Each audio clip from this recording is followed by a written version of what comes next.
Hoje iremos falar das 5 atitudes diante da crise. Que crise seria essa? Crise de todo tipo. Seja uma crise financeira, seja uma crise de estudante ao fazer a prova, seja uma crise no casamento, uma doença, qualquer coisa que esteja acontecendo com você, que nos coloca numa situação de aperto. Por exemplo, nós temos o caso de Josafá, segundo Crônicas, capítulo 20. Ele se viu encurralado numa situação difícil. Ele foi avisado que os amonitas e outros povos vinham contra ele. Vinham em muito maior número. E ele ficou muito triste e ficou com medo. Olha, o medo faz parte da natureza humana. Ele, inclusive, é o nosso protetor, porque quando nós temos medo, nós buscamos o recurso. E do que teve medo Josafá?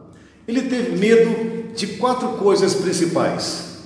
Primeiro, a espada, porque esses guerreiros eram em maior número do que ele. E ele sabia que ele e seu povo poderiam ser mortos à espada. A morte era certa. E então ele estava desesperado.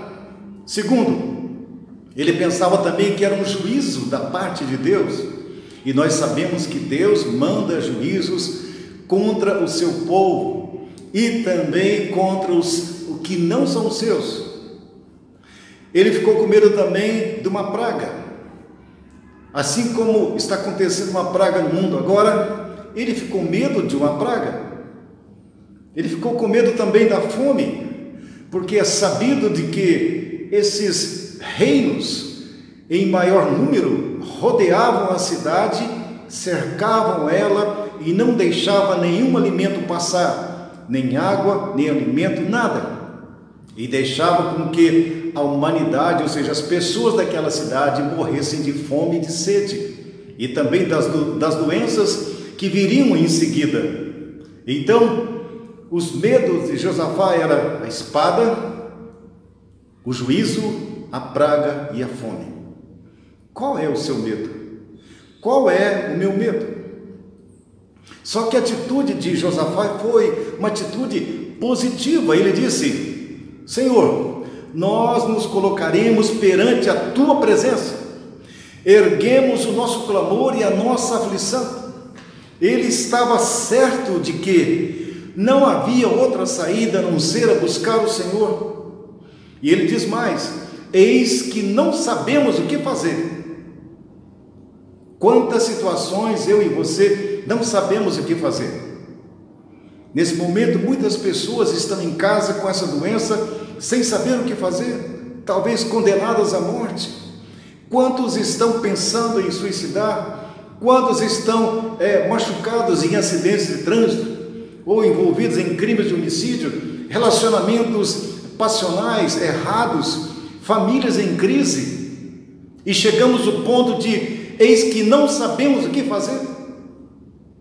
O momento da crise é o momento certo da virada, mas nós temos que saber que é uma virada para cima e não para baixo, e não para as coisas do mundo, mas uma virada para Deus. E ele disse: contudo, os nossos olhos estão postos em Ti. Segundo Crônicas, capítulo 20, verso 12. Observe que Josafá tomou a atitude correta. Problemas, crises, todos nós temos, mas qual atitude vamos tomar? Ele tomou 5 atitudes. Primeira, confiou em Deus, mesmo tendo medo. O medo, a situação sem saída, nos deixa sem saber o que fazer, mas ele confiou em Deus, mesmo tendo medo. Segundo, ele incentivou os outros habitantes da cidade, os outros israelitas, a também confiar em Deus, a orarem, a jejuarem, a clamar a misericórdia de Deus, a se arrependerem dos pecados, porque ele poderia muito bem pensar que fosse um juízo de Deus, e talvez fosse, mas era uma grande prova para eles, porque eles venceram no final, mas eles não sabiam disso. Então nós temos que estar atentos, arrepender dos nossos pecados e crer em Jesus, para que possamos estar livres da condenação. Número 3, creia nas promessas de Deus. Ele lembrou, verso 7, que Abraão recebeu de Deus imensas promessas, promessas de salvação. Deus prometeu a Abraão que faria de Israel um grande povo. Ele disse a Abraão: eis que farei de ti, Abraão, uma grande nação.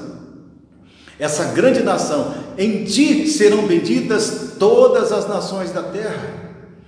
E essa nação vai ser tão grande que será como as estrelas do céu e as areias na praia. Então Josafá lembrou das promessas. Esse é um momento também, quando estamos diante da crise, nós devemos lembrar das promessas de Deus. Para nós cristãos há imensas promessas. Nós temos o selo do Espírito Santo, temos a marca de Deus, temos as promessas de Jesus. Eis que estou convosco todos os dias, até a consumação dos séculos. Ele disse mais: nunca jamais te deixarei, nem te abandonarei. Vinde sobre vós o meu jugo, aprendei de mim, que sou manso e humilde de coração. Vinde a mim todos que estão cansados e oprimidos, e aprendei de mim. Se é um momento mais oportuno para se aproximar de Deus, é agora. Jesus disse: vinde a mim. Jesus está chamando, Deus está chamando a humanidade para se aproximar dele. Esse é o momento, é um momento de arrependimento, é um momento de voltar para Deus. Número 4, lembre-se que Deus é quem salva. Versículo 9, a parte B: certos de que Deus nos salvará. Nós só temos Deus, nós não temos mais ninguém nesse mundo. Se você ainda está acreditando em políticos, se ainda você está acreditando na esquerda, na direita, no centro, olha, é uma grande ilusão. Não há salvação a não ser em Jesus Cristo. Nós temos que pregar o evangelho do reino, o evangelho de salvação. Jesus disse em Mateus 24 que esse evangelho seria pregado em toda a terra, e então viria o fim. E nós sabemos que o abominável da desolação está prestes a sentar no lugar santo, porque judeus não reconhecem Jesus como Messias, e eles esperam o Messias. E nós sabemos que o mundo jaz no maligno, como disse Jesus, e sabemos que o tempo do diabo está no fim, e sabemos que o anticristo está para se manifestar. Não sei, pode ser que essa crise atual traga todas as condições para que o mundo peça o anticristo, para que o mundo peça o antimessias, para que o mundo peça um novo líder, essa nova ordem mundial, para que salve eles, salve a economia, salve a saúde, salve essas situações. Aí sim está o lugar do enganador. Número 5, louve a Deus antes mesmo da vitória. Verso 22, Josafá instruiu os cantores e os músicos a que marchassem em direção aos soldados de Moabe e os outros que estavam com ele. Olha, os cantores vão marchar na frente e vocês vão cantando. Poderia dizer os mais céticos, os mais incrédulos: olha, esse Josafá está maluco. Na frente tem que ir os artilheiros, as pessoas que têm espada, os escudos, os cavaleiros, e não cantores. Mas essa foi a condição de Deus: olha, vocês verão a minha vitória, Quem vai vencer sou eu. Essa guerra é minha. Eu vou salvar vocês. Por isso, vocês já vão na frente louvando e agradecendo. Amigo, queremos vencer a crise? Queremos vencer as provações? Queremos vencer as tentações? Queremos vencer as doenças, os desempregos, os desamores, as tristezas?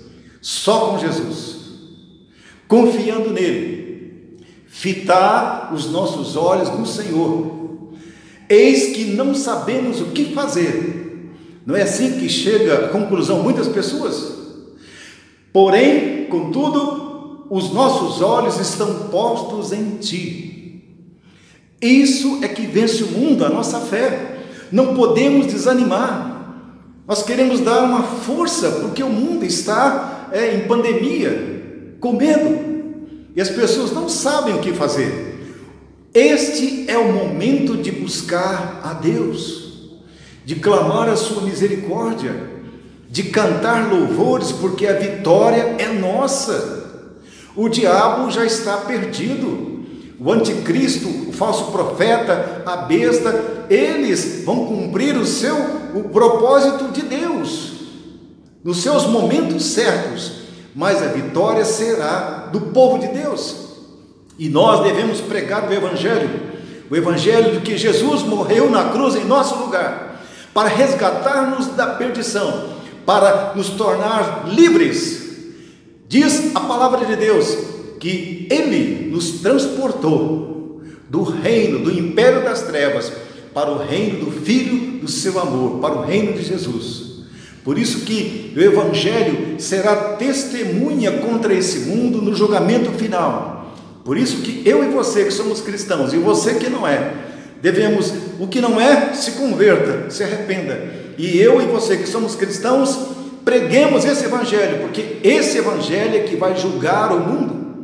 Ele vai julgar os grandes e os pequenos, vai julgar os príncipes, os reis, os presidentes, vai julgar o faxineiro, vai julgar a doméstica, o professor, o engenheiro, vai julgar todo mundo.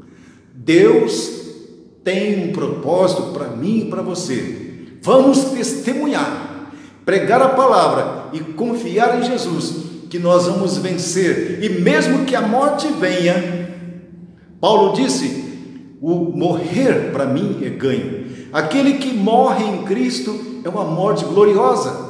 Aquele que morre na confiança é uma morte grandiosa. Diz a palavra de Deus que é uma coisa preciosa a morte dos santos, a morte dos justos. Por isso, não vamos desanimar. Vamos continuar crendo e pregando a palavra de Deus. Amém e amém.